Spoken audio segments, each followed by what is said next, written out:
ओम।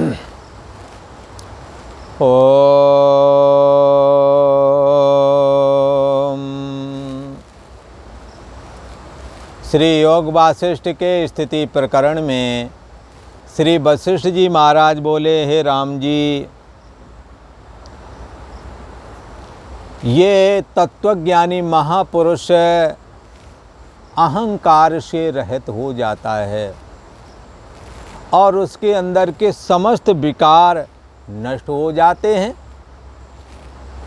अहंकार एक बार नष्ट हो जाता है तत्वज्ञान के द्वारा तो फिर दोबारा उत्पन्न नहीं होता है।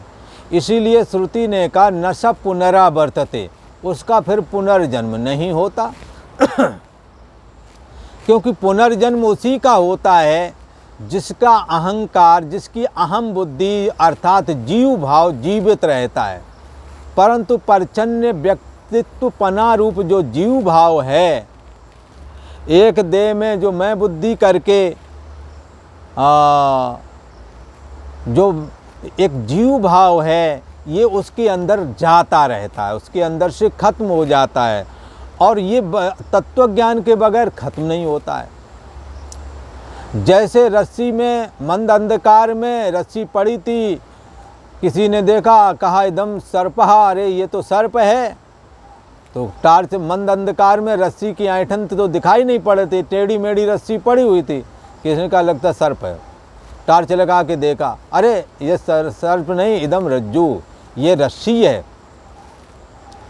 तो रस्सी को जाने बगैर सर्प का भ्रम नहीं मिटता, और यदि रस्सी को जान लिया तो दोबारा सर्प कभी उसमें सर्प होने का भ्रम उसे फिर नहीं दोबारा होगा, क्योंकि उसने जान लिया है।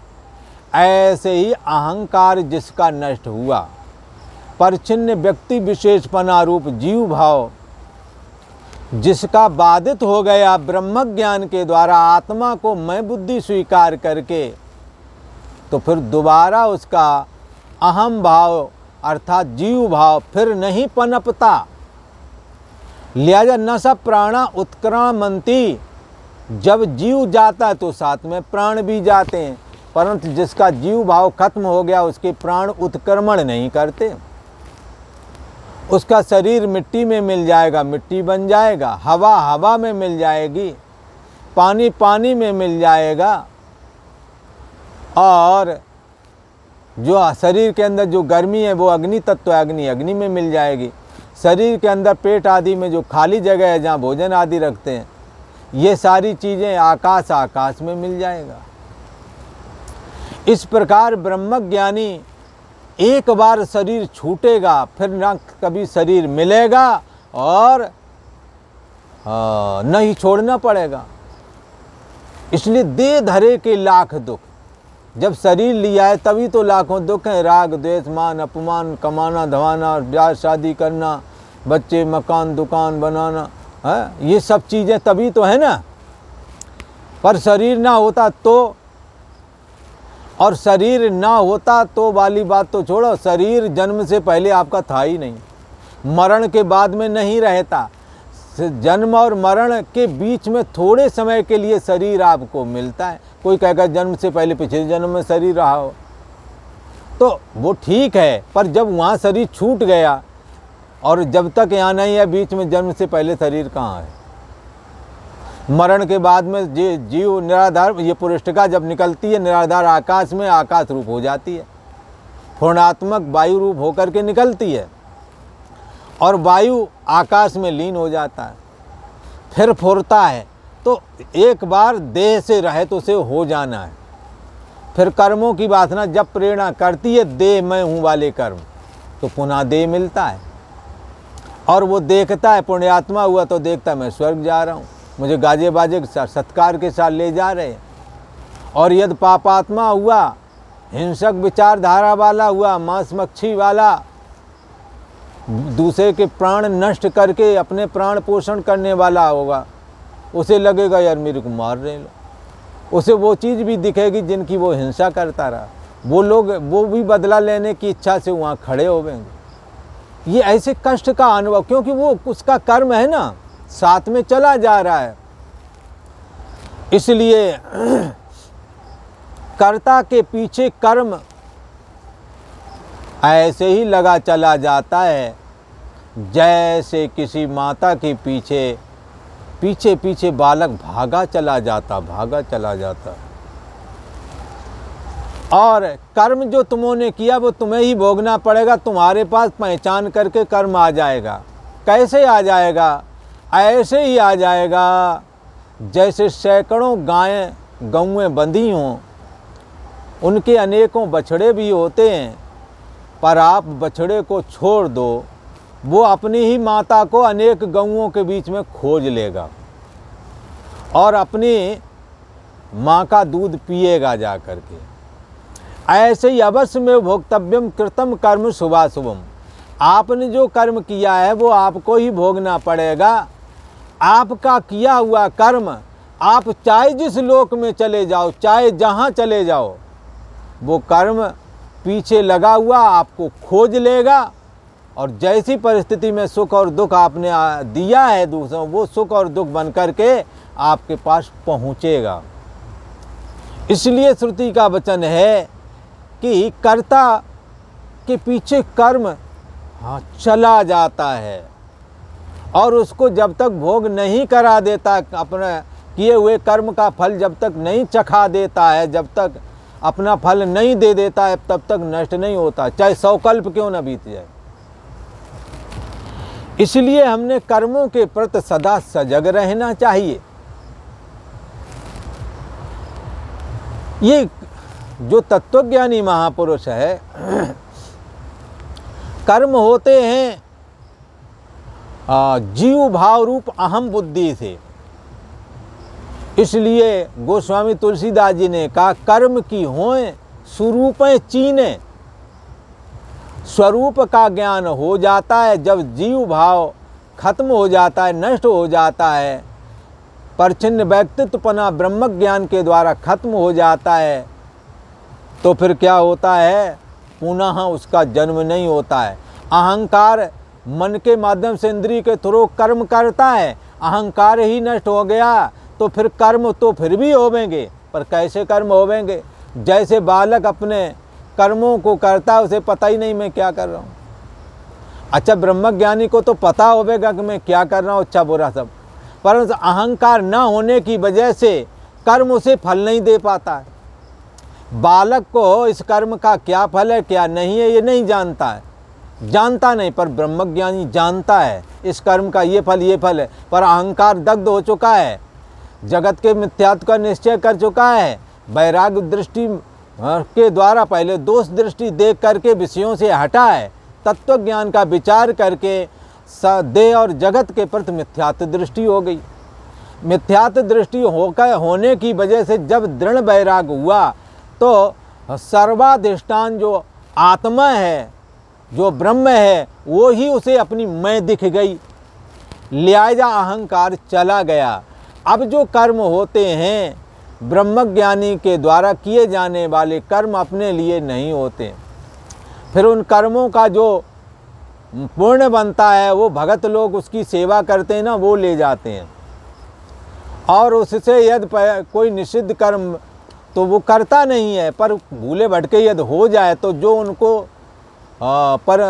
उनको कष्ट देते हैं, परेशान करते हैं, उनके पाप कर्म या निंदा करने वाले व्यर्थ की निंदा करते हैं तो उनको वो पाप कर्म ले जाते हैं। इसलिए निंदा किसी की ना करना चाहिए। निंदा करने से निंदा करने वाले के पाप जो निंदा करता है उसके चित्त में आ जाते हैं। इसलिए निंदा से बचना चाहिए। निंदा चुगली अच्छी बात नहीं है। तो यहाँ कहा है कि अहंकार नष्ट हो गया, इसलिए ब्रह्मज्ञानी के कर्म भी नष्ट हो जाते हैं और फिर वो विगत ज्वर हो जाता, ना कहीं राग रहता ना कहीं द्वेष रहता है। शरीर चलाने के लिए खा पी लिया और जो भी कर्म करता है वो समाज के लिए करता है, अपना व्यक्तिगत उसका कोई काम रह नहीं गया। गीता में तो उसके लिए ऐसा कह देते हैं, नैव तस्य कृते नार्थो न कृते ने कश्चन न चास सर्वभूतेषु कश्चिदर्थ विपाश्रया। न तो उसे करने से कोई प्रयोजन और ना करने से। करने से उसे पूर्ण कर्म जो बनेगा उससे ज़रूरत है नहीं, ना उसे मिलेगा, क्योंकि अहंकार है नहीं। अहंकार ही पूर्ण कर्म का भोक्ता बन के स्वर्ग आदि जाता है, अथवा यहाँ पर मनुष्य शरीर धारण करके ऊंचे कुलीन परिवार में, धनाढ़ परिवार में जन्म लेकर के शुभ सुख सुविधा परक जीवन जीता है और सुखी रहता अपने बंधु बांधवों में। ऐसी उसके अंदर है, कामना है नहीं, अहंकार ना होने की वजह से, जगत को मिथ्यात्व देखने की वजह से, आत्मा ही सर्वरूप है ऐसा धारण करने की वजह से। तो इस करके ब्रह्मज्ञानी के कर्म नहीं होते हैं, पर कर्म करता है, समाज के लिए करता है, और इसलिए भी करता है, हम करेंगे कि हमें देख करके और लोग भी करेंगे, क्योंकि ऐसे महापुरुषों के से संगत भी लोग भी जुड़े होते हैं। वो ऐसा सोचते हैं कि हमारे जो गुरु महाराज हैं, हमारे जो ये संत महापुरुष हैं, जिन कर्मों को करते हुए समाज को वो सहायता कर रहे हैं, ये कर्म हमें भी करना चाहिए, ऐसी लोक शिक्षा प्राप्त हो जाती है, इसलिए वो करते हैं। निषिद्ध कर्म वो करते ही नहीं, भूले भटके हो जाए तो निंदक लोग उनके कर्म ले जाते हैं, पाप कर्मों का फल। तो इस प्रकार ब्रह्मज्ञानी की बड़ी महिमा है। श्री राम जी ने पूछा कि हे भगवान, आत्मा तो चेतन रूप बताया गया है और विश्व से अतीत है, उस चैतन्य आत्मा में ये विश्व कैसे आ गया है, कहाँ से आ गया है? हे भगवान, आपने पहले भी बताया है, परंतु मेरी बोध की वृद्धि के निमित्त मुझसे ये बात पुनः कहिए बार बार, क्योंकि पहले हम लोग आज के 50-60 साल पहले अपन जब तक सूरत संभाली तब पक्के मकान बनने लगे थे, पर बहुत पहले तो सीमेंट बड़ी मुश्किल से मिलता था। जहाँ अलमारियाँ चौखट आदि बनते लगाए जाते थे, उस जगह पर सीमेंट जोड़ करके स्लेब डाल देते थे। बाकी जगह के लिए इतना सीमेंट नहीं मिल पाता था कि पूरी दीवार सीमेंट से और उससे चिनाई हो सके। ये तो बाद में सीमेंट भरपूर हुआ है। तो ये कच्चे मकान हुआ करते थे, तो उसमें छप्पर डाले जाते, छप्पर में खूंटा खम्बे गाड़ते थे, उस पर ऊपर झोपड़ी अथवा कहीं मड़ैया बोलते हैं, कहीं झोपड़ी बोलते हैं, कहीं छप्पर बोलते हैं, ये डालते थे। एक कमरा मिट्टी की ईंटें बना करके अथवा मिट्टी थोप के बना लिया, उसके आगे छप्पर डाल लिया, बस ऐसे गुजारा होता था। पूरे गांव के गांव मिट्टी के बने होते थे, अभी भी कहीं कहीं पर हैं, पर अब नाम मात्र रह गए, लगभग पक्के हो गए। तो उसमें खम्बा गाड़ते थे, तो खम्बा गाड़ते थे पहले इतना गहरा 1.5-2 फीट गहरा किया और फिर उसको कूट करके वो करते थे, फिर हिला के देखते थे, हिलता तो नहीं है, अगर हिला तो फिर कूटते थे। इस प्रकार से तब तक कूट करके उसको गाड़ते थे जब वो हिलना बंद हो जाता था।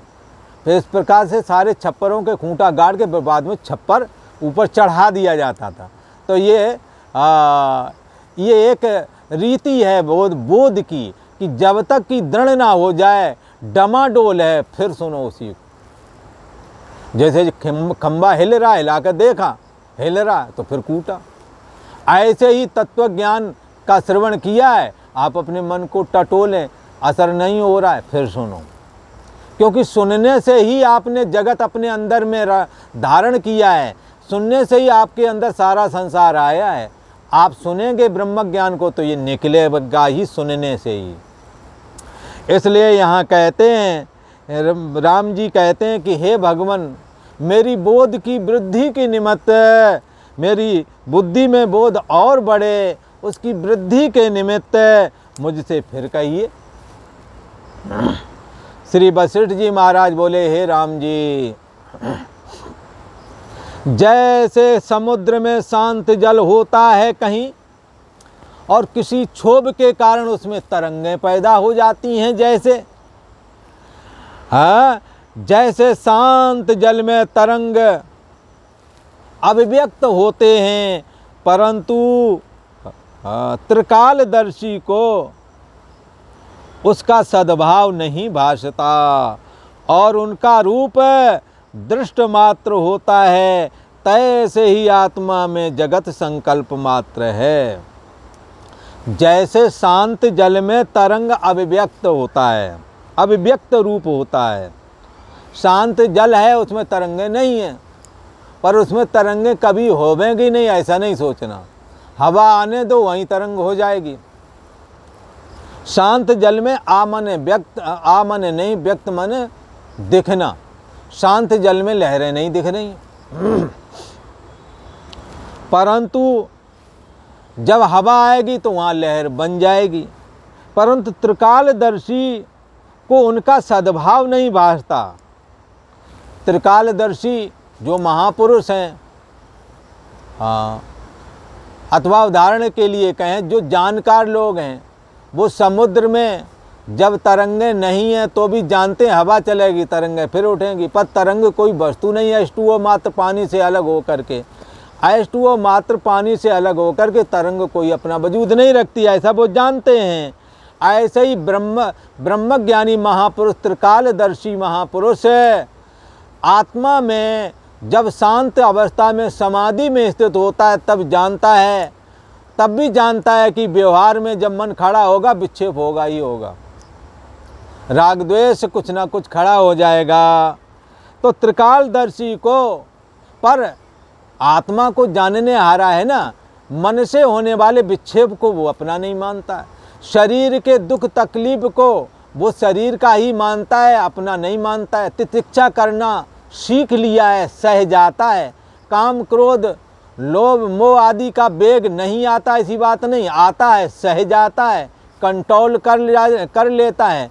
गीता में उसी को कहा, शक्नोति हाईवे या सोडुम प्राक शरीर विमोक्षणात्, शरीर छूटने तक हाँ वो काम क्रोध लोभ मोह आदि के वेग को यूं ही सह जाता है जैसे समुद्र में नदियां पानी छोड़ती हैं पर समुद्र में क्षोभ नहीं होता है।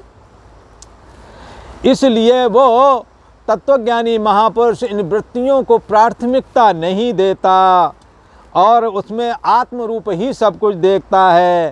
तैसे ही राम जी आत्मा में जगत संकल्प मात्र है। जैसे पानी में लहरें एक नाम, एक संकल्प ही है, H2O मात्र पानी से अलग होकर कुछ नहीं।